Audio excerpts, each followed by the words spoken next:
प्रयास की जरूरत नहीं है, कुछ साधन बता रहे हैं। गुरुदेव भगवान का आश्रय ले लेना, अर्थात गुरु का वरण कर लेना, प्रेम पूर्वक गुरुदेव के चरणों की सेवा करना, अपने को जैसे भगवान रह रहे हैं उसमें रख रहे हैं उसमें में राजी रहना। जोई जोई प्यारो करे सोई मोहि भावे। जैसी परिस्थिति है, जैसी स्थिति है, हम राजी हैं। संतुष्टायेन केनवा जथा लाभ संतोष सदा काहू सो कछु न चाहोगो। ये भगवान के प्रसन्न करने के लिए साधन है। पहला, गुरुदेव का आश्रय लेकर प्रेम पूर्वक उनकी सेवा। दूसरा है, जैसे भगवान तुम्हें रख रहे हैं, तुम्हारे लिए स्थिति बिल्कुल ठीक है, भगवान से पास होकर वो स्थिति आई, भले भयावह है, भले दुखद है, भले अव्यवस्था है, लेकिन पक्का मान लेना, अगर आप उसमें राजी हो गए और नाम जप किए तो उसी स्थिति से आप भगवत प्राप्त महात्मा हो जाएंगे। जो स्थिति परिस्थिति को बदल करके भजन करना चाहते हैं उनका कभी भजन सिद्ध नहीं होगा। जैसी परिस्थिति है उसी परिस्थिति में भजन करके दिखाओ, तब आप सिद्ध पुरुष हो जाओगे। जैसी परिस्थिति है, भागने की जरूरत नहीं है। जैसे भगवान की माया से ऐसा प्राय होता है कि हम यहां वास कर रहे हैं, भजन कर रहे हैं, बिल्कुल आसपास में ऐसे लोग रख दिए जाएंगे जो आपसे ईर्ष्या करें, आपकी निंदा करें, प्रतिपल उठते बैठते आपका हृदय जलावें, आपको सहना पड़ेगा। अगर आप सोचते हैं स्थान परिवर्तन करने से तो फिर स्थिति नहीं आएगी। भगवान ने वो परिस्थिति दी है जिससे आप परिपक्व महात्मा बन जाए, परिपक्व साधक बन जाए। इसलिए भागो मत किसी परिस्थिति से, उसी परिस्थिति में डट कर भजन करो। श्री प्रहलाद जी कह रहे हैं, जैसी भगवान ने स्थिति परिस्थिति दी है उसी परिस्थिति में खूब भजन करो, परिस्थिति बदलने की कामना मत करो। और भगवान की शरण में होकर भगवान की खूब चर्चा सुनो। भगवत प्रेमी महात्माओं के संग से ये सहज में मिलती है भगवत चर्चा, क्योंकि उनका स्वभाव होता है, उनका व्यसन होता है, उनका नशा होता है भगवत चर्चा करना। तो भगवत प्रेमी महात्माओं के संग से खूब भगवत चर्चा सुनना, भगवत चर्चा करना, भगवान नाम जप करना, भगवान के श्री विग्रह की सेवा पूजा करना, और सर्वशक्तिमान भगवान सर्वत्र विराजमान है, ये भावना करना। जब आप इतना करोगे तो आपके हृदय से ये 6 विकार नष्ट हो जाएंगे जो पूरी सृष्टि को पराजित किए हुए हैं। काम, क्रोध, लोभ, मोह, मद, मत्सर एवं निर्जित षड्वर्गैः क्रियते भक्तिरीश्वरे। भगवान की भक्ति का फल क्या मिला? काम, क्रोध, लोभ, मोह, मद, मत्सर ये नष्ट हो गए। ये हमको सदैव गुलाम बनाए हुए थे, अब भक्ति के प्रभाव से, भजन के प्रभाव से हम इनके ऊपर उठ गए। इनका प्रभाव हमारे ऊपर ना पड़े, तब माना जाएगा कि आपकी भक्ति परिपक्व हो गई है, आपकी भक्ति सिद्धावस्था की तरफ जा रही है। तो जब भक्ति करते हुए षड विकार भस्म हो जाते हैं तो सारे के सारे कर्म जो हमें बार बार जन्म मरण चक्र में फंसाने वाले थे वो भस्म हो जाते हैं। जब कोई इस तरह की भक्ति करता है तो उसकी स्थिति बदलती है। स्थिति में वो यदाति हर्षोत पुलकासु गदगदम प्रोत्कंठ उद्गायति रोति नृत्यति। वो कभी कभी भगवान के चिंतन में इतना आनंदित हो जाता है कि नाचने लगता है। यदाति हर्षोत पुलकित हो गया, अश्रु बह रहे, कुछ बोला नहीं जा रहा। यदाति हर्षोत पुलकासु गदगदम प्रोत्कंठ उद्गायति रोति नृत्यम। कभी बोलते ही नहीं बन रहा, कंठ अवरुद्ध हो गया आंसुओं से, कपोल भींज रहे, रोमांच हो गया। कभी वो रोती, बहुत जोर जोर से रो रहा है। कभी उद्गायति, कभी भगवान के गीत गा रहा है, और कभी नृत्यति, कभी नाच रहा है। यदा ग्रहग्रस्त इव क्वचिद सत्याक्रंदन्ते ध्यायति वंदते जनम। अब बाहर से वैसा दिखाई दे रहा है मानो कोई पागल हो। कभी सबके चरणों में वंदना कर रहा है, कभी भगवान में तन्मय होकर के समाधिस्थ हो रहा है, कभी बड़ी बड़ी लंबी सांसें खींच करके जोर से पुकार, हे जगतपते, हे गोविंद, हे नारायण, हे हरि, हा राधा, ऐसे पुकारता है। मुहु श्वसन वक्ति हरे जगतपते नारायणेत्यात्म मतिर्गतत्रपहा। आहा, बुद्धि से परे उसकी स्थिति है। कभी कभी भगवत भावना में इतना तन्मय हो जाता है कि वो स्वयं भगवत स्वरूप हो जाता है। अब जितना जन्म मृत्यु का कर्म का खजाना था सब भस्म हो गया इस भक्ति के प्रभाव से। इस अशुभ संसार के दलदल में फंसाकर अशुभ गति देने वाले जितने कर्म थे सब भस्म हो गए। इसी को विद्वान पुरुष ब्रह्म प्राप्ति कहते हैं, इसी को निर्वाण सुख कहते हैं, इसी को भगवत प्राप्ति कहते हैं। क्या? भगवान में तन्मय हो गया, शरीर की शुद्ध भूली हुई है, कभी रो रहा है, कभी हंस रहा है, कभी गा रहा है, कभी नाच रहा है, केवल अपने प्रभु के लिए। दिखावटी नहीं, बनावटी नहीं, दम्भ नहीं। दम्भी की तो बड़ी दुर्गति होती है, यहां सावधान होना चाहिए। ये केवल प्रभु के लिए है। ये जो नाचना है ये भगवान के लिए तो अमृतमय है और भोगों के लिए मृत है। नाचत अति रसाल ताल न शोभित प्रीति बिनु जनु बींधे जंजाल श्री हरिवंश कृपा बिना। बोले नाच रहे लेकिन लक्ष्य प्रिया प्रीतम की प्राप्ति या उनकी प्रसन्नता नहीं, आपस में एक दूसरा रजोगुणात्मक नृत्य। रजोगुणात्मक नृत्य एक होता है भागवतिक नृत्य। भागवतिक नृत्य में आंसू बह रहे प्रभु सामने, उनके लिए वो नाच रहा है। और जो रजोगुणात्मक नृत्य है ना, ये भोगों में फंसाने वाला है। साधक भगवत मार्ग में चलता है, वो कामादि दोषों से ग्रसित होकर पूर्व संस्कारवश फिसल जाए तो भगवान उसे बचाते हैं और भगवान उसको कृपा करके आगे बढ़ाते हैं। लेकिन जो जानबूझकर नौटंकी नाटक दिखा करके और फिर भोगों का खेल खेलते हैं, इनकी बड़ी दुर्गति होती। एक होती विवशता पूर्वक आचरण बिगड़ जाना और एक होता जानबूझ करके आचरण गलत करना। ये जानबूझकर जो आचरण गलत किए जाते हैं, इनसे बड़ी दुर्गति होती।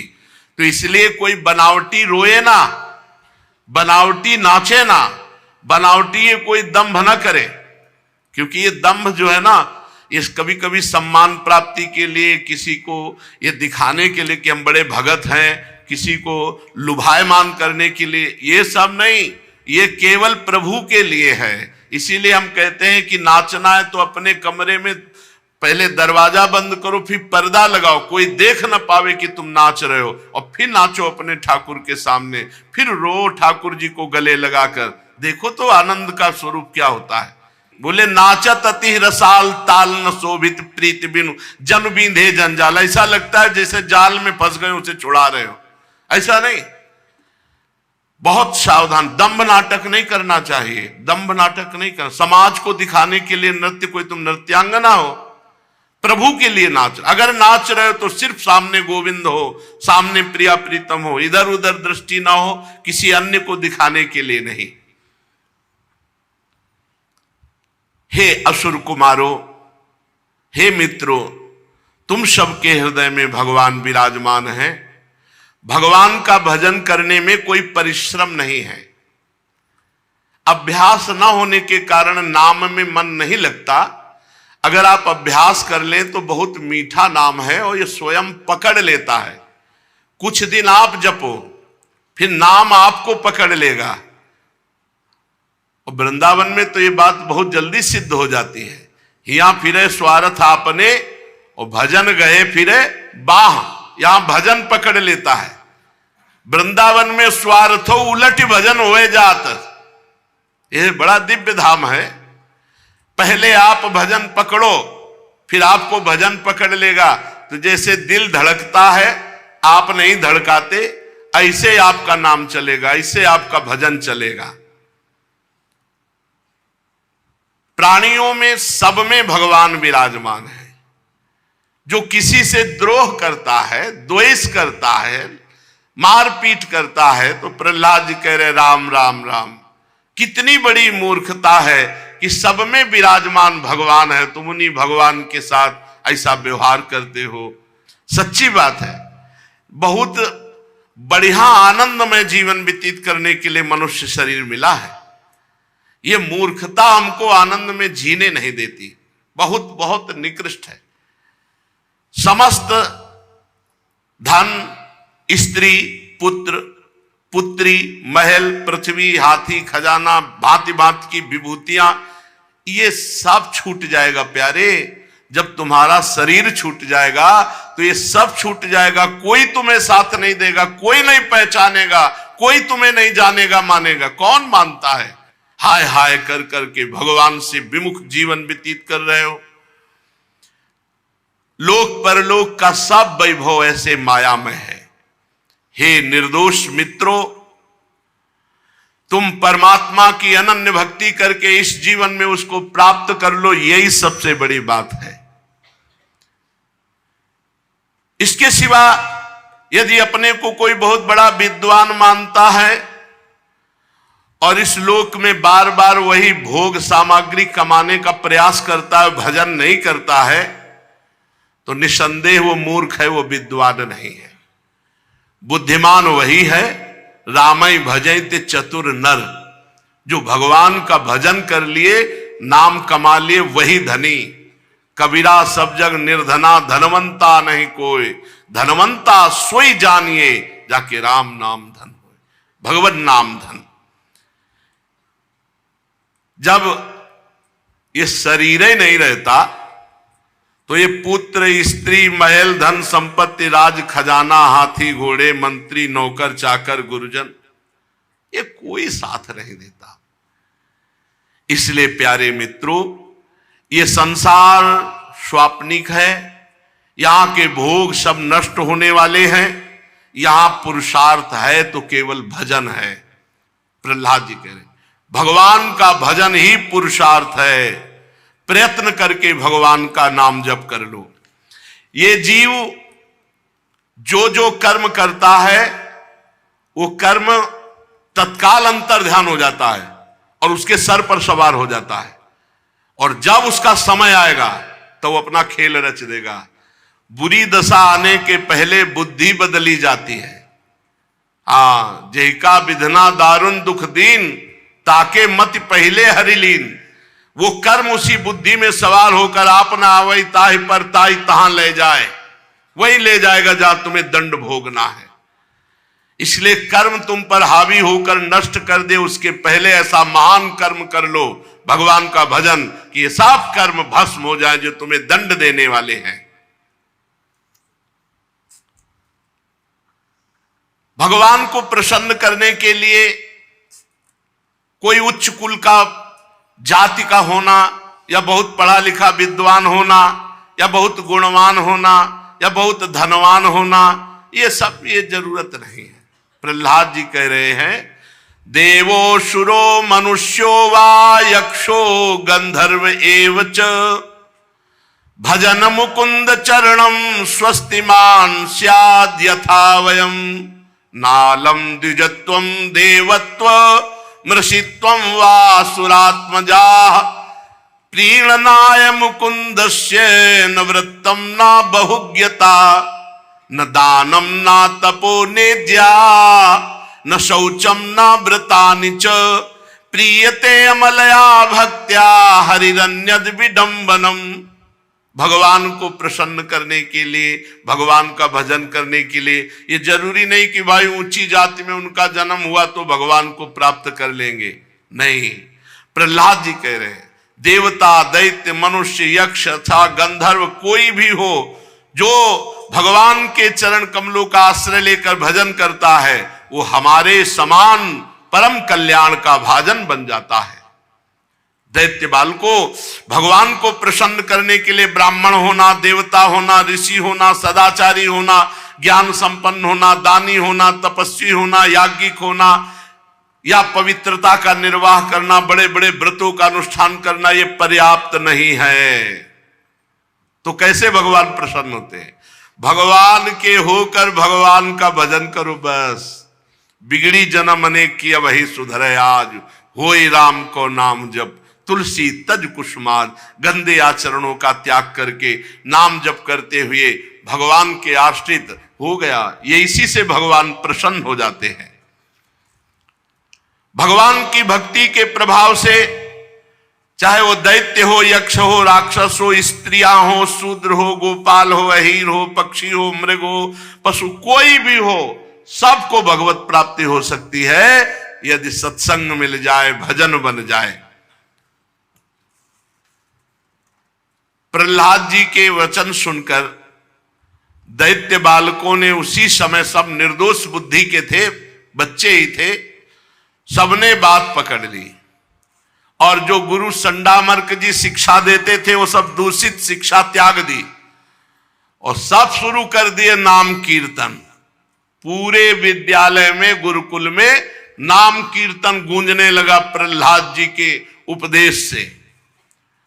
अरे गुरु जी ने देखा, संडामर्क जी ने, कि ये तो इन सबकी स्थिति भगवन्मय हो गई, अब तो हिरण्यकश्यप गले काट देगा। बहुत घबरा गए संडामर्क जी और घबराते हुए तुरंत हिरण्यकश्यप के पास गए। बोले महाराज अब रोग इतना बढ़ गया कि हमारे संभाले नहीं संभलेगा। पहले तो प्रहलाद हरिनाम कीर्तन करता था, अब तो लाखों दैत्य असुर बालक सब भगवान नाम कीर्तन कर रहे हैं विद्यालय में, और कोई चर्चा ही नहीं, श्री हरि चर्चा और हरि नाम कीर्तन। हिरण्यकश्यप क्रोध के मारे कांपने लगा, थरथर कांपने लगा और उसने निश्चय किया कि अब मैं अपने हाथ से प्रहलाद को मारूंगा, अपने हाथ से इसको मारूंगा। हिरण्यकश्यप बड़े आवेश में आकर के विद्यालय पहुंचा, गुरुकुल। जेवी देखा प्रहलाद जी ने कि हिरण्यकश्यप, तो हाथ जोड़कर बड़ी नम्रता से चुपचाप खड़े हो गए। हिरण्यकश्यप तो स्वभाव से क्रूर था ही, जब ये देखा लाखों बच्चों को हरिनाम कीर्तन में लगा दिया, तो जैसे कोबरा के शरीर में पैर लग जाए फिर वो असहनीय हो जाता है, लात पड़ जाए तो असहनीय हो जाता है, वो फिर काट ही लेगा। ऐसे हिरण्यकश्यप पैर की चोट खाए हुए सांप की तरह फुफकारने लगा। पाप भरी टेढ़ी नजर से, कठोर वाणी से डांटते हुए कहा, हे दुर्विनीत मंदात्मन कुल भेदक राधम, ऐ अधम, ऐ दुर्विनीत, ऐ मूढ़ बुद्धि, तो हमारे दैत्य कुल के बालकों को भी फोड़ लिया। ढिठाई की हद हो गई, आज्ञा के उल्लंघन की हद हो गई। आज मैं तुम्हें स्वयं यमराज के घर भेजता हूं, देखता हूं कौन बचाता है। अरे मैं तनिक सा क्रोध कर दूं तो देवराज इंद्र सहित लोकपाल थर्राते हैं और हमारे सामने घुटने टेक देते हैं। और ये देखो मेरा बालक है 5 वर्ष का, फिर भी निडर मेरे से आंख मिला रहा है, भयभीत नहीं हो रहा। प्रहलाद जी ने पिताश्री नहीं कहा, प्रहलाद जी ने कहा, दैत्यराज, ब्रह्मा से लेकर तिनके तक छोटे बड़े चर जीवों को जिसने अपने अधीन कर लिया है,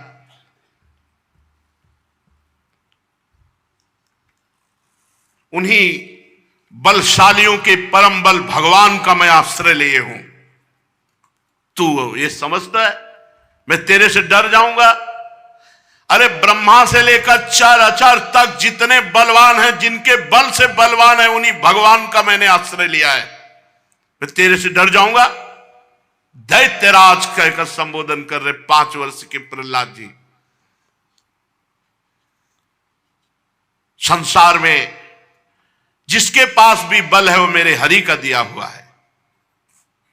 महापराक्रमी सर्वशक्तिमान प्रभु, वो काल के भी काल है।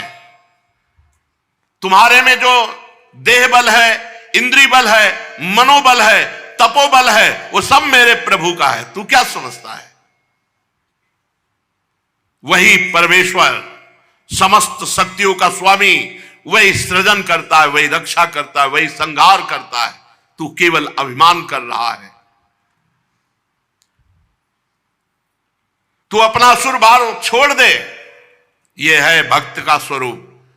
जब तक भगवान के विरोध भाव में नहीं थे तो पिताश्री कह के साष्टांग दंडवत करते थे। आज जब भगवान का विरोध तो कह रहे तू अपना असुर भाव छोड़ दे। तेरे में जो प्राण बल है, इंद्री बल है, मन बल है, तप बल है, वो सब मेरे भगवान का दिया हुआ है। तेरे से डरूंगा? ब्रह्मा से लेकर तिनके तक जो चराचर जगत को बल देता है वही मेरा स्वामी है। ये गर्व होना चाहिए, भक्त को ये ठसक होनी चाहिए। तू अपना ये अभिमान छोड़ दे, आसुर भाव छोड़ दे कि तू कुछ बिगाड़ सकता है किसी का। मैं अब भी प्रार्थना करता हूं कि अपने मन को सबके प्रति समान भाव में बदलिए। कुमार्गामी मन के सिवा तुम्हारा और कोई दुश्मन नहीं है। दैत्यराज, सब में भगवान विराजमान है, ऐसी भावना कीजिए तो बच सकता है। तू अपने को बड़ा बलवान मान रहा है, लेकिन तेरे को ये 6 इंद्रिय शत्रु लूट रहे हैं, काम, क्रोध, लोभ, मोह, मद, मत्सर। तू देख पा रहा है? बहिर्मुख 10 दिशाओं को बाहर जीत लिया, लेकिन अंदर तू हार चुका है। मूर्ख है। गजब की बात। वो मूर्ख है जो 10 दिशाओं को जीतने के बाद अपने को दिग्विजयी मानता है, लेकिन अंदर काम, क्रोध, लोभ, मोह, मद, मत्सर उसको परास्त किए हैं। जिस ज्ञानी एवं जितेंद्रीय महात्मा ने सर्वत्र समता के भाव को प्राप्त कर लिया है, उसके सब शत्रु मर मिट गए। काम, क्रोध, लोभ, मोह, मद, मत्सर। फिर बाहर तो शत्रु रह कैसे सकता है? हिरण्यकश्यप ने कहा, अरे मंद बुद्धि, तू मेरे को प्रवचन सुना रहा है, मेरे को उपदेश कर रहा है। अब उसकी दृष्टि में तो बालक ही ना प्रहलाद जी। हद हो गई, तेरे बहकने की हद हो गई। अब स्पष्ट हो चुका है, कोई दोष ना दे, मैं अपने हाथ से इसको मार रहा हूं।